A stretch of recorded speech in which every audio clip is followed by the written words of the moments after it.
Most people think Formula One drivers are just rich athletes who get paid a fortune to drive fast. Half of that is true. The best paid driver on the grid earns around $65 million a year, but here is the part that breaks people's brains. Before that same driver earned a single dollar, his family and sponsors probably spent over $10 million just to get him to the starting line. Formula One is the only career I know of where you pay a fortune for years, and then, if you are one of the rare few who survive, it suddenly pays you a fortune back. It is a ladder, and it might be the most brutal and most extreme money ladder in all of sports. This one is for David, who asked me to break it down. So today we climb every single level of a Formula One driver, from the 8-year-old burning money in a go-kart to the champion earning tens of millions, drawn simply. And stick around, because the moment the money flips from going out to pouring in is the strangest part of the whole story. Let us start at the very bottom, and the bottom is not glamorous.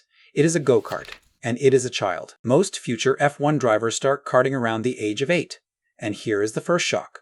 Nobody pays them, they pay. Karting is not cheap fun. To compete seriously, a family is looking at real money for the kart, the engine, the tires, the travel to races almost every weekend. Over the karting years, it is completely normal for a family to spend around $2 million. $2 million on a child with absolutely no guarantee they will ever make a cent back. At this level, you are not an athlete with a salary, you are an expensive science project, and the whole thing runs on your parents' savings and a few small local sponsors. So say the kid is fast, genuinely, unusually fast. He moves up. Welcome to level 2, the junior formula ladder, and the money only gets scarier. The first real car step is usually Formula 4, and a season there costs around $500,000. Do well, and you climb to Formula 3, where a single season runs around $1 million.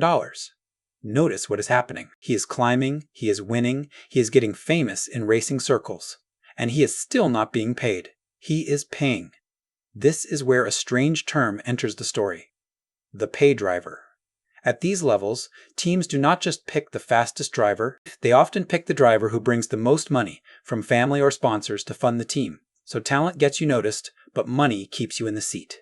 Plenty of genuinely fast kids run out of cash right here and simply vanish, no matter how good they were. Now we reach the final and most expensive paid step. Level 3, Formula 2. Formula 2 is the last room before the big leagues, and the ticket to enter is famously brutal. A single season in Formula 2 costs somewhere around $3 million. Let that sink in. To sit in the car that is one step below F1, you or your backers pay about $3 million for 1 year.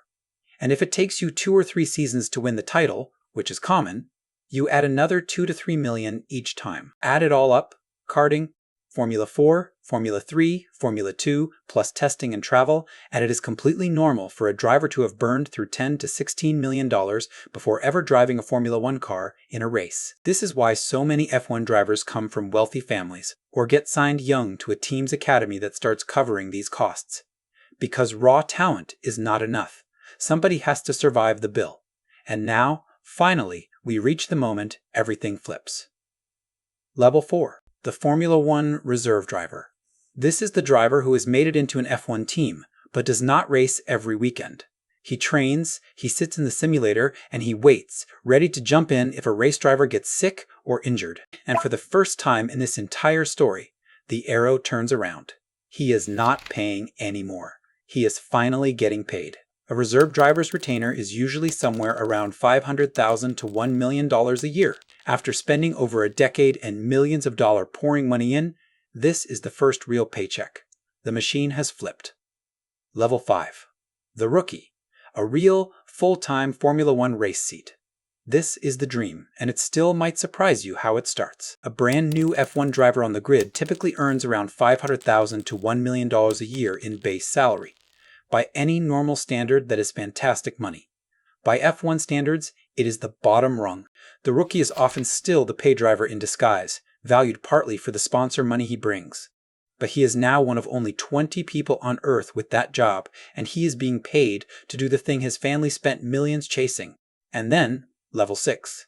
The elite, the established and champion drivers. This is where the numbers stop making normal sense. Once a driver proves he is genuinely fast, wins races, and becomes a face fans tune in for, his value explodes. Established frontrunners earn tens of millions of dollars a year, and right at the very top sits the champion. In the 2025 season, the highest paid driver, Max Verstappen, earned a reported $65 million in salary, climbing to around $76 million once bonuses are counted. Lewis Hamilton was right behind him at around $60 million. And that is just the salary from the team. On top of that, the biggest names earn millions more from personal sponsors, watches, clothing, sunglasses, their own brands. The child who cost $2 million in go-karts is now a global business earning many times that every single year. So step back and look at the whole ladder, because it is unlike almost any other job on earth. At the bottom, you pay millions for the privilege of racing, with no salary at all. In the middle, you claw your way up on a mix of raw speed and other people's money. And most people fall off. Then, at one single point, getting a real F1 seat, the entire thing inverts, and the sport that took millions from you starts paying you millions instead. The whole game is about surviving long enough and being fast enough to reach the flip. So what actually decides who makes it? It is brutally simple. Rare, proven speed. Sponsors and academies will happily pour money into a teenager, but only if the stopwatch says he might be one of the fastest humans alive. Money can buy you seat time. It cannot buy you the lap time. The drivers at the top are the ones who are fast enough that someone else was willing to pay for their climb, and who never stopped being fast once they arrived. The next time you see an F1 driver spraying champagne and stepping out of a private jet, remember the shape of that story. For the first 10 years, that career was a money pit that swallowed millions. Then it flipped, harder than almost any job in the world, into one of the richest seats in sport. Thanks to David for the request. If there is another job or sport you want me to break down level by level, drop it in the comments and I might build the next one around it. And if you enjoy seeing the money behind everyday life drawn simply, subscribe, and I will see you in the next one.